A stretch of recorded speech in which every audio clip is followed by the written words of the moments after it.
Hello and welcome to Arts and Entertainment. I'm Deborah Gilbert, your host. And again, thanks so much for taking time out of your busy day to be with me and my guest.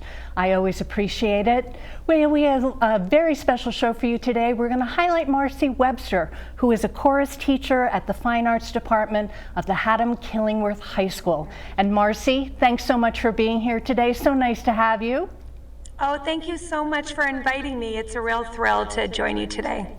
Well, I know my viewers are going to want to get to know you and your background. Why don't you introduce yourself? Tell us about yourself. Sure, I would love to. So I'm a native of Maine. I grew up and went to high school there, and then I came to Connecticut to go to the Hart School of Music at the University of Hartford. I worked in Regional District 17 for 2 years, but I've been here at Haddam-Killingworth High School for the past 17. And so I'm the Fine Arts Chair. I direct the choirs. I teach the AP Music Theory course, and then I'm the Drama Director here at the high school. How has it been for you to be in an education format, if you will? Was that something that you thought that you would be doing as you were aging, growing up? Yeah, so I actually, after deciding not to be a ballerina and a chef, I've always wanted to be a music teacher. All through my high school career, I just knew that that was something that I could do well and that I enjoyed. And so I was one of those lucky people that went to school for exactly what I thought I would do, and then stepped right in at 21 years old and have just been teaching ever since. And for the viewer that is interested in hearing about you right now, what would be some of your advice as to how they could get started following your path? Would it be education? I think so. I mean, I think if you have talent in the arts, whether it be, the visual arts or performing arts, and you like people and you like making a difference, I think education is a great career because it's job security. You're getting that regular paycheck. If you wanted to be a performer, you could always do that on the side. But I think that it really is an opportunity to make art and connect with students, whether they be elementary all the way through.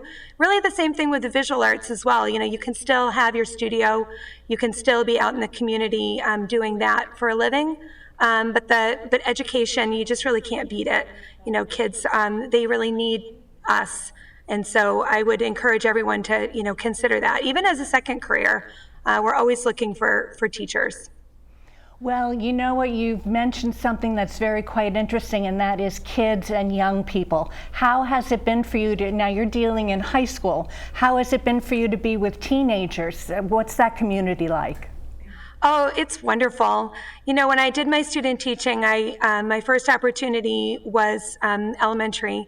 And of course, elementary school kids are cute and kind, and I loved it. But when I was able to be a student teacher at Ellington High School, and I was just able to interact with those students, and high school students, of course, just have that ability to make music at that higher level. I mean, I really just found my calling, because you can, be that great influence in the lives of students just as they're about ready to kind of leave the nest, and then also be able to influence their knowledge and skills, because they're kind of at that level now where they're really able to, perform at a higher level. So it's a great marriage of all of those things. And, teenagers get a bad rep, but here at the high school, here at Haddam-Killingworth High School, we just have great kids. And, they're looking for someone to kind of speak into their lives and be that role model. When you're mentioning the young people, and I'm thinking about your history, what has kept you at Haddam-Killingworth for so long? I mean, did you say 17 years? Yeah, so I think looking back, I didn't really have a plan. This job opened up, I interviewed for it and received the position. I think as a music teacher, you kind of gain the respect and a relationship with the community.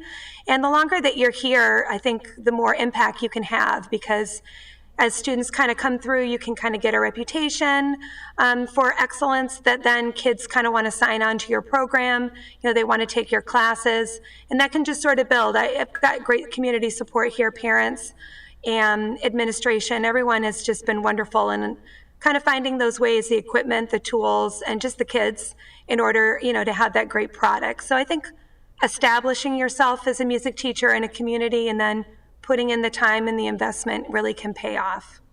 So why don't you inform us as to what you do many things there, you have many titles. What are some of the things that your day is like? What are some of the things that you do? Oh, I have a great job. I'm a really lucky person. So, I get to sing for a living. Normally, if you were to follow me around, you would find me, behind the piano for a good portion of the day with different groups. We have 3 performance ensembles here at the high school, vocal performance ensembles. So I have a concert choir, which has 9th through 12th graders in it. Then I have a select women's choir that meets, and a Swing 14 is our select mixed ensemble. So I get to see those students. We do, vocal technique. We're thinking about music literacy, working on history and cultural responsiveness. And then I also teach the AP theory class. So that's sort of like a survey course where we're all kind of sitting together and working on that type of thing. You'll also find me after school working with the drama program. And then like tonight, we're singing at the home football game. We're doing the anthem with a select group of singers. So, constantly moving and busy and interacting with a lot of different kids here. I'm thinking about the young person that's coming into your high school, or maybe into high school in general. Do you think that they should be pursuing something in the arts? Would a good direction be in your area to get started, make new friends, get involved in music and things like that? Yes, when I talk to 8th graders about course registration, I mentioned just that a lot of students find a home here in the fine arts, and that's a period where they can connect with their peers. It's not maybe, I don't want to say as regimented, but it's a place where we can kind of have a little bit more time to kind of connect, in that social emotional style. So it's a great place, whether it's sitting in an arts classroom or in the music room, to be able to kind of interact with kids in that way. You get to know your teachers a little bit more because there's field trips and performances and things that aren't within the 4 walls of the high school. So if you're, looking for that, if you have a passion for the arts, I think taking an arts course in high school is, just a great place to establish yourself and connect. Once somebody gets involved in your area there in high school, what does their future look like once they leave the school? Do they perform the arts and pursue that as an entertainment career?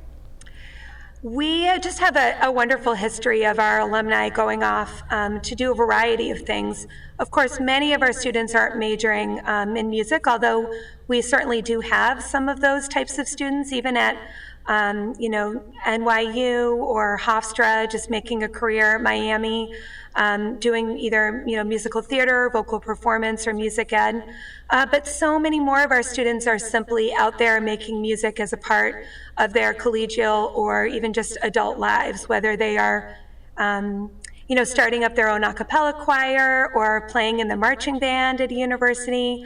I even like to just remind students about singing to their children as they're growing and just kind of developing that repertoire and that confidence level to be lifelong artists and performers. Now, does Haddam-Killingworth High School cover other towns? I wasn't sure if it's just Haddam-Killingworth there. Yeah, so we're fortunate enough to have students from Haddam-Killingworth, and that includes Haddam Neck. And of course here, Higganum is not represented in the name Haddam-Killingworth, but that's where we are, and those students come here as well. How many students do you have that come to the high school in general?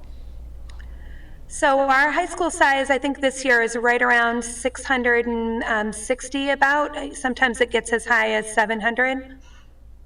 Okay, and how many people are people accepted into your department depending on their skill set, or can anybody just enroll in any of the classes? So some of our advanced level courses in the music and the visual arts programs do have a prerequisite, just meaning that you have to complete, an introductory course first. So all of our big performance ensembles, our concert band, concert choir, those are student choice, so if you want to be a part of that and it fits in your schedule. And then that leads to one of our select ensembles, whether it's jazz band, our mixed select choir, or a women's choir. And then the same is true downstairs in our visual arts department. So we offer advanced ceramics and some of our advanced placement studio art courses that you can take, with teacher approval. Now you're mentioning studio arts. What does that mean outside of music? So because I'm the fine arts department head, I have the privilege really of overseeing our visual arts department as well. And so those are just those awesome studio classes that we have here at Haddam-Killingworth High School. And a special thing about HK is the amount of electives that we offer to our students. We just have this great course catalog and this awesome faculty. And so while students are here, they can take, again, intro to photography, graphics, studio painting, drawing, and then we have some more of our more advanced courses in digital photography, studio art. What else am I thinking of? Portfolio and AP art. So I just happen to be thinking about those classes since those fall under my domain. Has your department or the school in general compared themselves to other schools? Are there other schools that have the same kind of offerings, or are you folks excelling in that? I think that does set HK apart as being unique. I'm certain that there are other shoreline and schools here in Connecticut that have those courses. But I do know that HK really prides itself in student opportunities. I think we're proud of our course offerings. I think that they are robust, and I think it's exciting for students to think about what courses they could potentially take.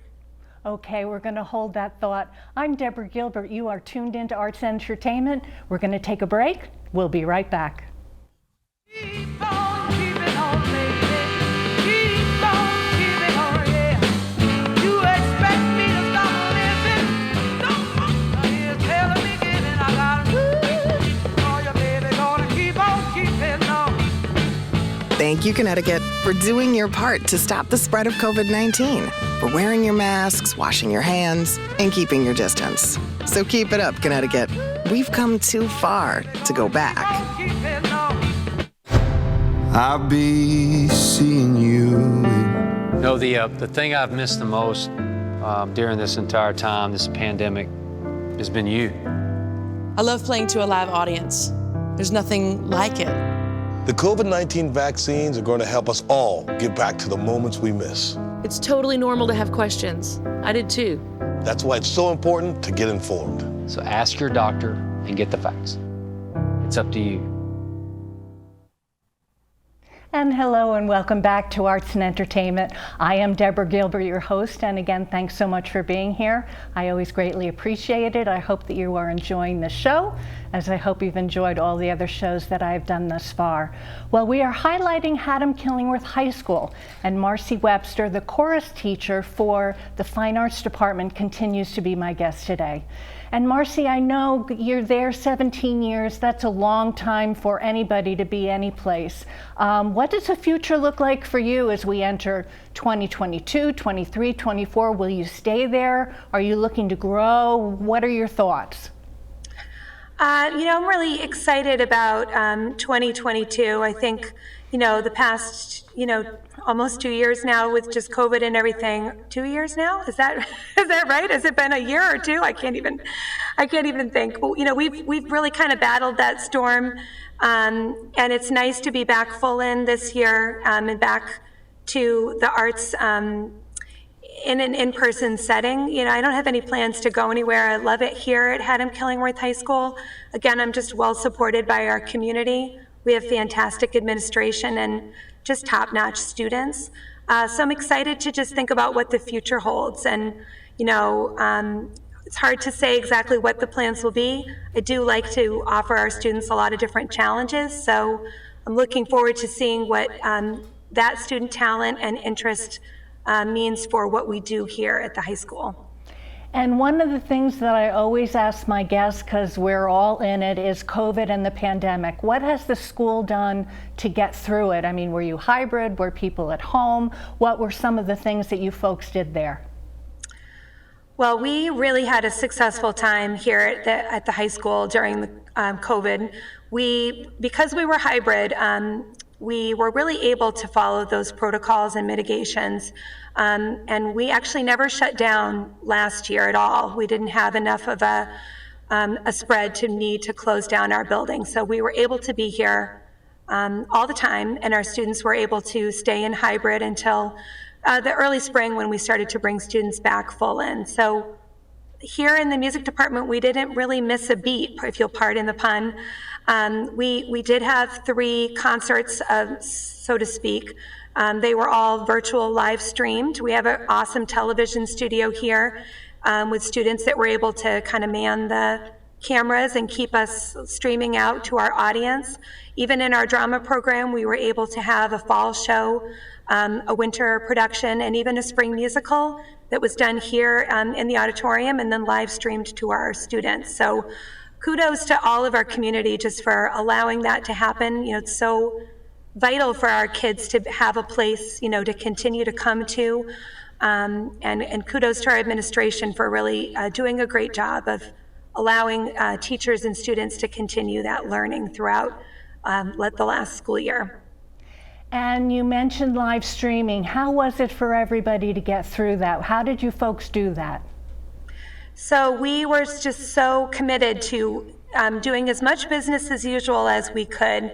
Our students were outstanding. They were really adapted well to that model. For our fall production in our drama program, we did it using Zoom, and we just hooked up with On the Stage was the company that we used to live, not really stream, but Zoom stream, if you will, our fall show and connect with our community that way. And then in the spring, we were able to be here in the auditorium, so use our own tech. And then our television students manned the cameras, and we streamed through one of the services in New York that enabled us to kind of be in touch with our community. And it wasn't easy, but our tech worked well. You know, the district really supported us in providing us with that software and equipment that we needed in order to, you know, keep up what we wanted to do. And our students really didn't get to miss out, which was outstanding. Okay, so things are different this fall. Are they you said they're back. How are they doing now? You know, our students are doing well. We are masked here, and that's okay. We're really good at that now. You know, our students are back together again, and I just see their emotional health and well-being just skyrocketing. You know, there's a whole lot more laughter. Students are being safe. They're being very compliant. Everyone's wearing their mask and is in great spirits, and they're excited for the future. You know, we're taking it one day at a time, but with a hope, you know, for better things to come.